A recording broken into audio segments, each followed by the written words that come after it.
Құрметті қала тұрғындары мен қонақтары, Қазақстан Республикасының азаматтары, 2017 жылы қолжазбалар және сирек кітаптар ұлттық орталығы құрылған болатын.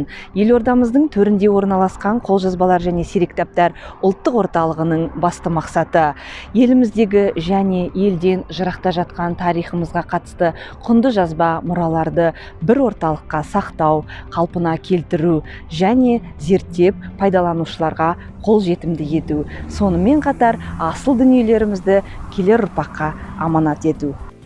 Бұл күрделі жұмысты ұлттық орталық 5 жылдан бері атқарып келе жатыр.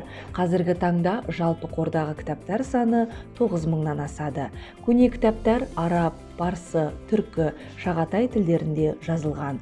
Қабылданған көне қолжазбалар мен сирек кітаптарға реставрация жұмысы жүргізіліп, қалпына келтіріледі. Келесі кезеңде кітаптар арнайы сканерден өтіп, электронды нұсқасы жасалып, ұлттық орталықтың сайтынан оқырмандар қажет ақпаратын ала алады.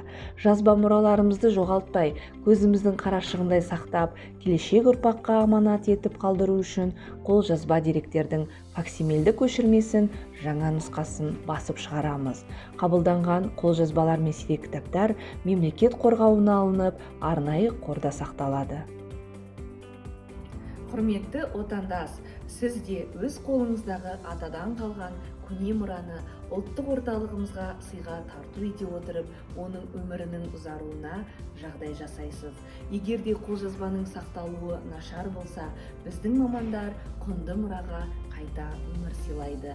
Қайта қалпына келтірілген мұра еліміздің болашағы жас ғалымдарға ғылыми зерттеу жолында септігін тигізетін және ол ұлттың ертеңі үшін маңызды екеніне кәміл сеніңіз. Біздің мекенжай Астана қаласы, Нұржол желек жолы 12.